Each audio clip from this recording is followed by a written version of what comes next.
The sun was just beginning to rise over the wide, dry plains of Arizona. A soft orange light spread across the sky, and the cool morning air slowly warmed with the first rays of daylight. John Hollis, a tall and strong rancher, rode his horse slowly through the rough land that he had worked for many years. The dirt path beneath his horse's hooves was rough, and the sound of the horse's steps echoed in the quiet morning. John had lived on this land his whole life. His father had passed it down to him, and for many years John had worked hard to keep his cattle fed and his ranch running smoothly. But that morning something felt different. There was a strange feeling in the air, as though something was about to happen. He had learned to trust his instincts over the years, and right now, they were telling him to pay attention to his surroundings.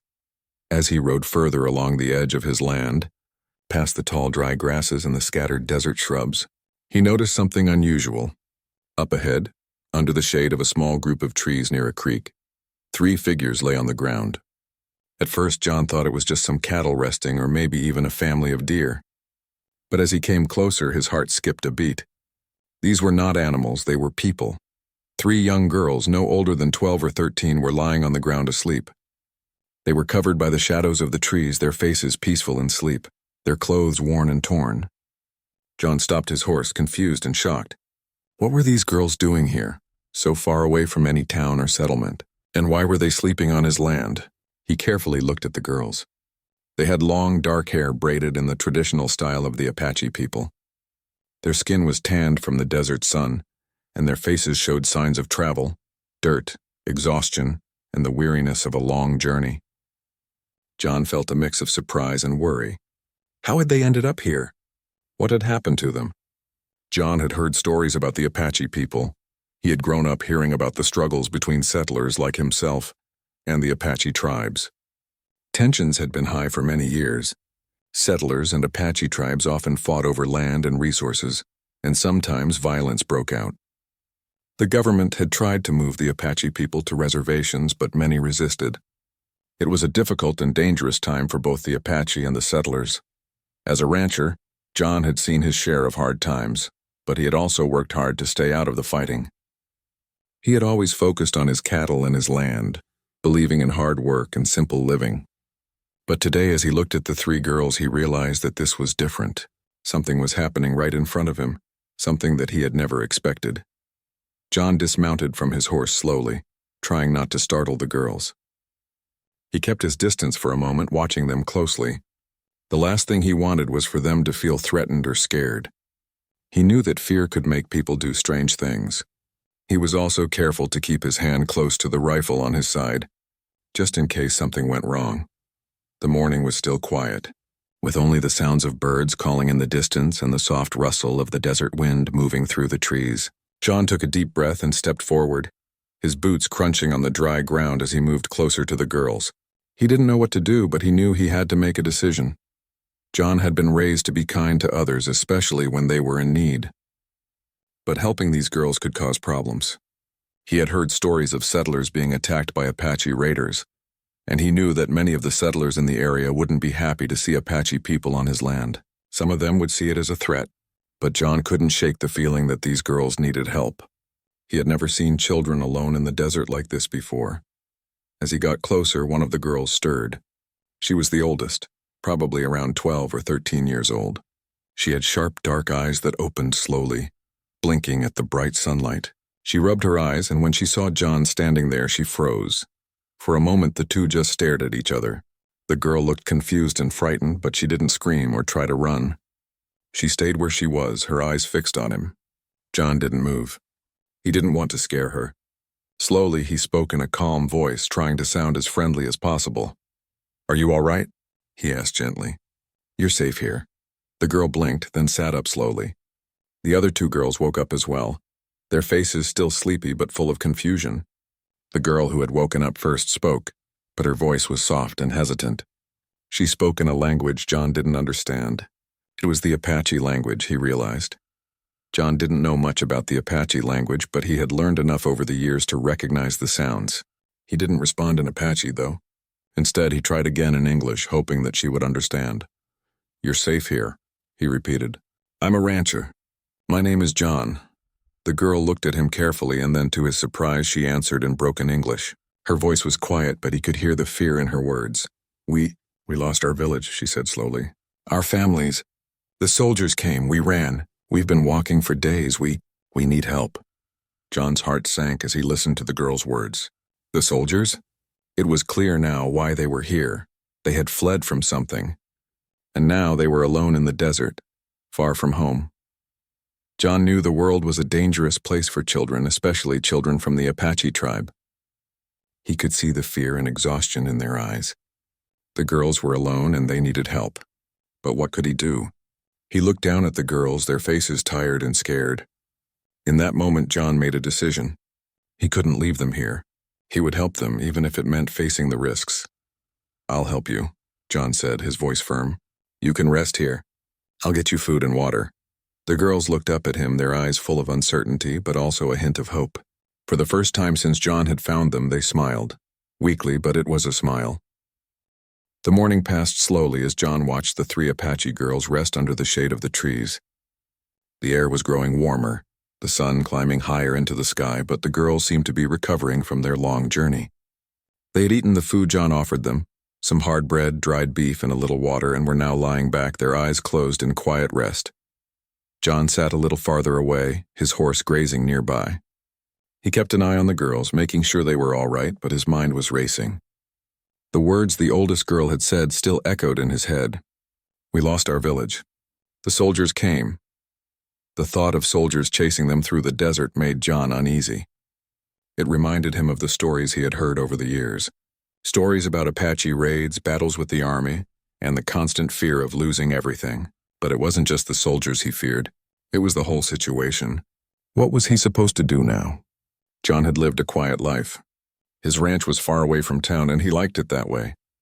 He enjoyed the peace of his land, the simple routine of working with his cattle, and the freedom that came with living so far from others. He had never been one to get involved in the fights between settlers and the Native Americans. He understood that both sides had suffered, but he had always kept to himself. He knew it wasn't always easy for the settlers, especially when Apache raids were rumored to happen, but it was just the way things were. John's father had warned him about the Apache long before he passed away. "You can't trust them, son," his father had always said. "They'll take what's yours and you'll never see it again." It was the sort of thinking that had been passed down from generation to generation. The tension between the two groups, settlers and Apache, had been a part of life for as long as anyone could remember.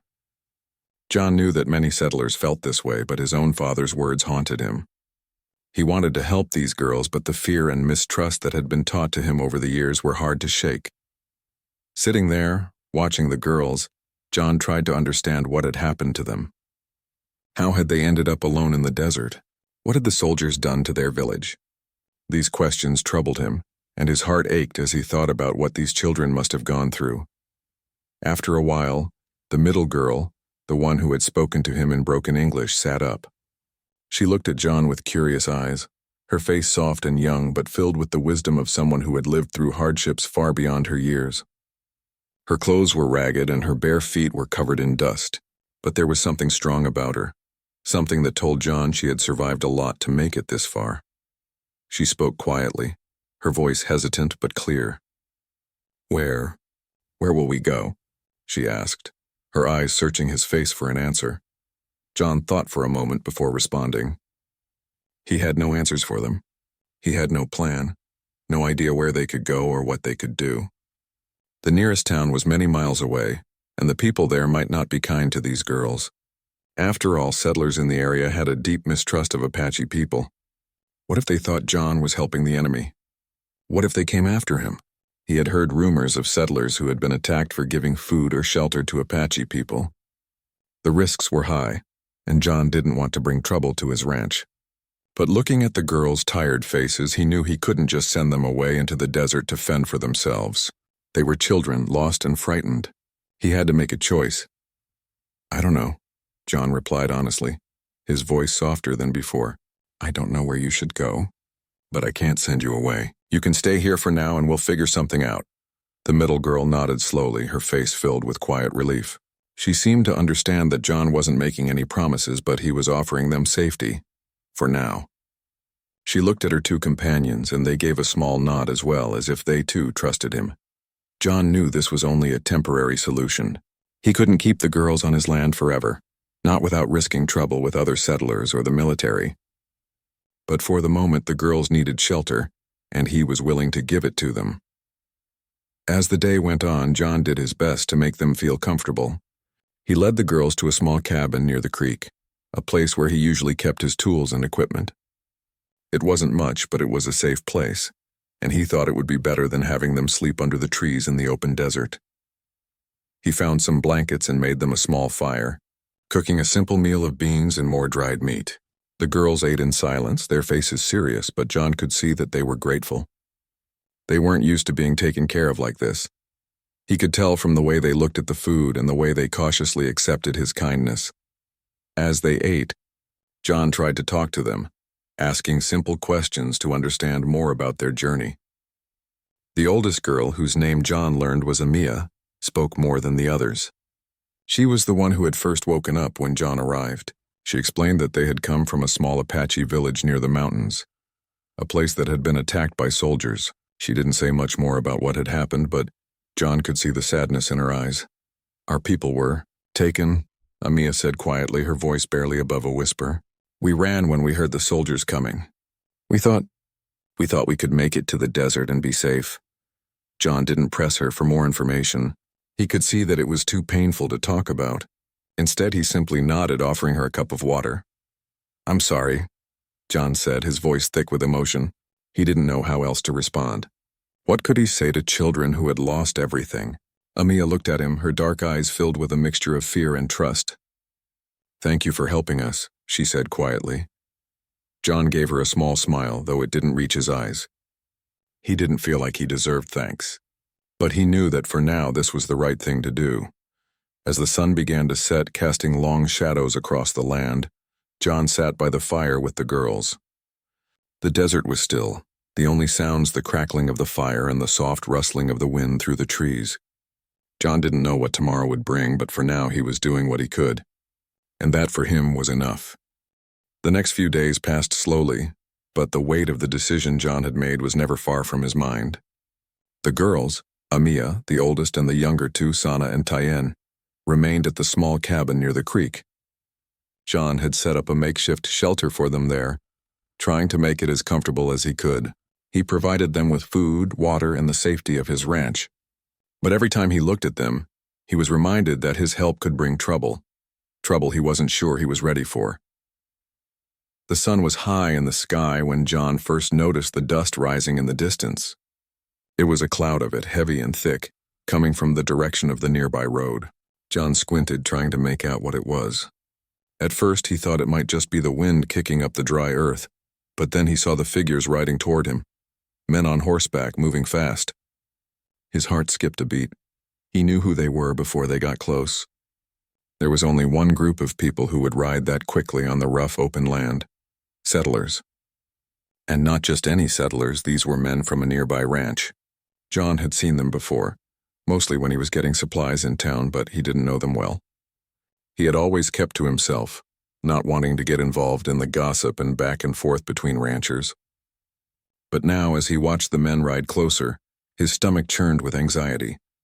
John quickly looked toward the cabin where the girls were resting. They were safe for now, but he had to think fast. The men on horseback could be looking for trouble, especially if they discovered that John was hiding Apache children on his land. The last thing John wanted was for these men to know what he had done. They would surely tell others, and soon the whole area would be in an uproar. The law might even get involved. John's mind raced. He had to make sure the girls were hidden before the men arrived. He didn't know if they would believe his story or if they would become suspicious. The last thing he needed was to have a confrontation with them. He took a deep breath, trying to calm his nerves. He could do this. He had to protect the girls. Without thinking twice, John hurried toward the cabin. He pushed the door open quietly and stepped inside. The girls were sitting on the floor, playing with the small worn toys John had given them. Amia looked up when she saw him, her dark eyes filled with concern. Is something wrong? She asked softly. John quickly closed the door behind him and leaned in close. You need to hide, he whispered urgently. There are men coming. They'll be here soon. Amia's eyes widened in fear. She knew exactly what that meant. The settlers. They were the ones who often caused trouble for the Apache people. She had heard the stories just like everyone else. Hide? She asked, her voice trembling. Where? John scanned the cabin, trying to think of a good place. The small structure didn't have much space to hide, but there was a small loft above the main room. It was the perfect place. John knew the men wouldn't be able to see them there. Up in the loft, John said quickly, pointing to the ladder in the corner. Go up there and stay quiet. Don't make a sound, no matter what. Amia nodded, her face pale. She grabbed Tyen's hand and the two of them rushed toward the ladder. Sana, the youngest, hesitated, looking up at John with worried eyes. Will they hurt us? Sana asked quietly. John knelt down to her level, trying his best to be calm. No, they won't hurt you, he said, though the lie tasted bitter in his mouth. But you have to be very quiet. Can you do that for me? Sana nodded, her small face set in determination. She grabbed Amia's hand, and the three girls climbed up into the loft. John listened as their footsteps faded into the small space above the room. Then he turned and hurried outside. The men were close now. John had no time to waste. He quickly tried to act casual, walking to the front of the cabin and leaning against the doorframe as if nothing was wrong. He wiped the sweat from his brow and looked out at the approaching riders. He could see them more clearly now. 5 men on horseback, all dressed in simple clothes with rifles slung over their shoulders. They didn't look angry, but John couldn't be sure. As they rode closer, John felt his heart race. He had to think of something to say, something that would make them believe he had no idea about the girls. He was just a rancher minding his business. Nothing to see here, nothing strange at all. The leader of the group, a tall man with a thick beard, was the first to speak. Hey there, Hollis! He called out, raising a hand in greeting. We were just riding through and thought we'd stop by. How's the ranch holding up? John forced a smile, tipping his hat. Things are good, just as usual, he replied casually. Got a lot of cattle to take care of. The men stopped their horses a few yards away, eyeing John closely. John could tell they were waiting for him to say something more, but he wasn't sure what. His mind raced as he thought about the girls hiding above him. What if they made a sound? What if the men heard them? What brings you this way? John asked, trying to keep the conversation light. We were just out checking some of the nearby land, the bearded man said. Got any news? Anything we should be worried about? John shook his head. Nothing to worry about around here, he said, trying to sound relaxed. I've been busy with the cattle, but it's quiet. Quiet as usual. The men looked at him for a moment, their expressions unreadable. Then, after a long pause, the leader nodded and seemed to relax. All right, Hollis. We'll be on our way then. Thought we'd check in, but looks like you're all good. Take care. Yep, you too, John replied quickly, stepping back as they turned their horses around. As the men rode away, John let out a sigh of relief. His heart was still pounding, but he was thankful that they hadn't stayed longer. He had managed to keep things calm, to convince them that everything was normal. For now, the girls were safe. But as the dust from the men's horses faded into the distance, John couldn't shake the feeling that things were only going to get more complicated. He had helped these girls, but he knew that sooner or later someone would find out, and when that happened, he wouldn't be able to protect them forever. John turned back to the cabin, his mind heavy with worry. What would he do when the men returned? What if others came looking for the girls? He couldn't protect them forever, but for now he had done what he could. He could only hope that his decision had been the right one. The days following the close call with the settlers passed in a strange, uneasy calm. John spent most of his time working on his land, tending to his cattle and trying to keep his mind occupied. But the girls were never far from his thoughts. Every time he passed by the small cabin where they were hiding, his heart would race and his stomach would tighten. It was only a matter of time before someone found out they were there. The girls, Amia, Sana, and Tyen, remained as quiet as possible. They stayed in the loft of the cabin, only coming down when John brought them food or when they needed to fetch water from the creek. He kept them out of sight from the occasional passing traveler or the neighbors who lived a few miles away. Though they were grateful for his kindness, John could see the uncertainty in their eyes. They knew they couldn't stay hidden forever, and neither did he. One evening, as the sun set behind the distant mountains, casting long shadows over the land, John found himself staring out over the vast stretch of his ranch. The orange and purple hues of the sky reflected off the dry desert, and the cool breeze swept across the plains. But no matter how beautiful the scene was, John couldn't find peace.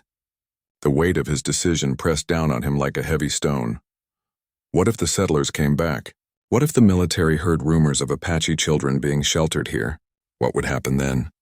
John couldn't stop thinking about what might be at stake. His ranch, his safety, everything he had worked for. Could he really risk it all for the sake of 3 children? But when he thought of the girls, of Amia, Sana, and Tayen, his heart softened. They were just children, caught in the middle of a world that had been so cruel to them. The soldiers had taken their families, burned their homes, and forced them to run. Now they were alone in the world with no one to care for them. John had known loss in his life. His father had passed away years ago, and his mother had died when he was just a boy. He had learned early on how to survive alone, how to take care of himself. But what he couldn't understand was how anyone could harm children like this. The girls had done nothing wrong. They were simply victims of a conflict that was bigger than them. As John walked slowly back toward the cabin, he heard the soft rustling of the wind through the trees. He saw the faint glow of the firelight coming from the cabin, and he thought about what he could do next. He could send the girls away, to the nearby town or to the reservation where they might find safety. But deep down, John knew that sending them away wasn't an option. Not for him. When he entered the cabin, the girls were gathered around the small fire he had built. Amia was sitting on the floor, her eyes focused on the flames, while Sana and Tayen were curled up beside her, their heads resting on her shoulders. They looked so young, so fragile in the dim light of the fire. John felt a pang of guilt as he watched them. They trusted him, and yet he had no idea what the future would bring. "Are you all right?" John asked gently, kneeling down beside Amia. Amia looked up at him, her dark eyes tired but steady. "We are fine," she said softly. "Thank you for helping us." John gave a small nod. "You don't have to thank me," he said quietly. I don't know what I'm supposed to do next." Amia lowered her gaze to the fire, her hands folded in her lap. "We understand," she said, her voice almost a whisper. "You have already done more than we could have hoped for." John sighed, sitting down beside her. "But I'm not sure how long I can keep you safe," he admitted. "The settlers, the soldiers. It's only a matter of time before someone finds out you're here." Amia looked up at him, her eyes full of understanding. She was no longer the scared, lost girl he had found in the desert.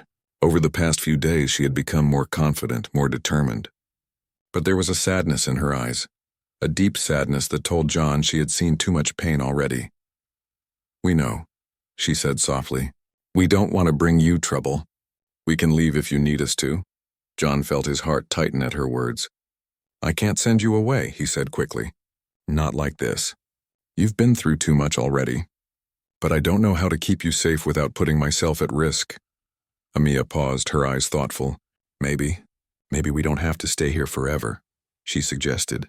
"Maybe we can find a way to go to the reservation. I've heard of places where our people are safe." John shook his head. He had heard stories about the reservations, about how the Apache were forced to live there, away from their land, their traditions, their way of life. He didn't want to send the girls to a place where they would be confined, where they would lose their freedom. "I don't think the reservation is the answer," John said, his voice firm. "But I'll find a way to protect you, I swear it." Amia's eyes softened and she gave him a small, grateful smile. "You've already done so much for us. We will be all right. You don't have to worry." But John did worry. He worried about what would happen when people began asking questions, when they started wondering where these 3 girls had come from and why they were on his land. He couldn't protect them forever. And yet, he couldn't bring himself to turn them away.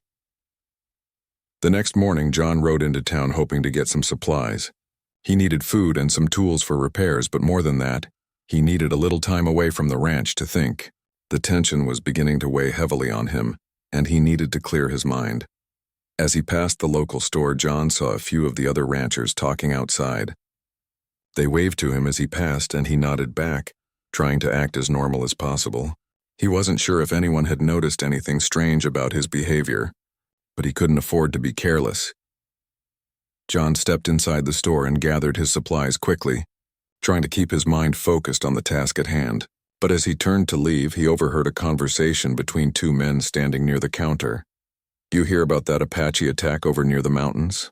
one man said, his voice low. They say a whole village was wiped out, and now they're saying some of the kids are still out there. You think they'll come this way? The other man shook his head. Who knows? But we better be careful. The Apache have always been trouble. We don't want them getting too close. John froze.